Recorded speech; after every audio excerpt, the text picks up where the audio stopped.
So we're doing a highlight of our donors, our amazing donors, over the next month, and we get the opportunity to talk to Yinka. Yinka, can you introduce yourself? Hi, my name is Yinka, and I live right now, excuse me, I live in the Bay Area, California, San Francisco Bay Area. And I am currently, recently a full-time voice actor. But before that, I worked with the county Employment and Human Services um, department. And then before that, I was working with a faith-based nonprofit from about 2005, 2007 through 2012. And yeah, I just have that's a little bit about me. There we go. Great, thank you. Um, One of the things we often talk about is just being a teenager is difficult. Doesn't matter who you are, what your background is. We deal with a lot of students with a lot of trauma, but we always come back to like being a teenager is hard for anyone. But we're trying to make that experience as amazing as possible for a diverse group of students. We've shared many stories with you over the years. How has supporting the youth of Sacramento affected you, and how has it made you feel when you hear the stories that we've shared? Well, I think for me, I mean, it for me, knowing that even though I can't be the one that's out there doing it myself, when I came back from working myself in the field, I used to be in ministry. When I came back from that and got a job, a day job, knowing how hard it is to, um, for, I don't know if this is answering the actual question, but I just knew that I had to invest, in people who are doing something if I'm not the one going out to do something. So hearing the stories of what's going on, whether it's here, whether it's, I know you were in Africa for a while, like everything that you've been doing, it makes me feel good. Like, okay, I'm at least pouring into something that is making a difference. And that makes, it feels great. It's but I mean, it's not for me, but knowing that something is happening is like, okay, great. Keep going for the rest of us. Yeah. So, one of our primary demographics that we work with are refugee students, first generation immigrants coming here, having all the trauma of being forced out of their country and displaced in the United States. Um, what being an immigrant yourself, moving to the United States when you were young, did you have a place like this? And if you did, what did it mean to you? And if you didn't, what would have it, what would have it, let me start over.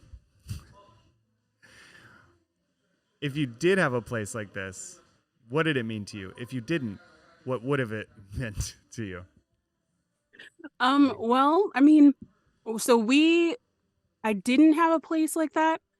Um, I mean, yeah, no, there was nothing like that when we were coming up. We weren't refugees, but we did struggle a lot when we got here. Just because it was large family and my parents basically had to start from scratch when we got here. Um, I mean, I'm sure it makes a world of difference. In LA, having resources, having a place where you can come that's safe, where you can learn, where you can, having a safe space makes all the difference. And yeah, I mean, I know that it would have it would have been nice rather than being at home. Back in the 80s, they parents used to leave kids at home by themselves with older older kids to watch them. But yeah, it would have made a good difference. But this is I love the fact that um there are resources like this available for kids coming up now. Yeah, one of the things we've noticed with our refugee students in particular is they are so apt to just get stuck at home and just get stuck in this bubble that's just them and their apartment complex, which is also other Afghan refugees, and then it becomes a loop, and they never get outside of that loop. They never experience their new home, and so one of our aims is always trying to integrate our refugee students in with our native-born American students and getting them to bump elbows and have fun together and build community together. And it's been really awesome to see our refugee students thrive. Um, so my last question is, choosing to give can be one of the hardest parts of becoming a donor. As a donor who did choose to give, what would you tell others who are on the fence about becoming a monthly donor of SYC, and why should somebody join the Sacramento Youth Center as a donor?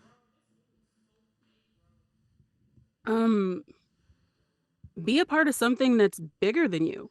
Um, be a part of, if you aren't, if you aren't, actively doing something on your own, especially if you're not actively doing something on your own like this, if you're not able to be those hands that are actually reaching out to the kids on your own, like, be a part of an organization, um, and be, at least support people that you know and that you trust are doing the right thing.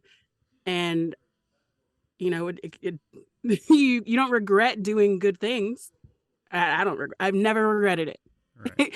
And for me, I believe in tithes. So 10% of everything that I get in is going to something. So, I trust you. I trust your wife. I've known you for a while. And so I'm going to support what you're doing. And I know what it feels like to be out there and looking for donors and not being able to find what you need. And so I will always be the one that if God blesses me with money, I am going to sow it back. So be that person. Thank you so much. And we have just loved having you as a supporter over the years, and we're just so grateful for your support and so grateful for everything you do for us. And we we strive to steward your donation well. And so, yeah, thank you so much, and thank you for sharing.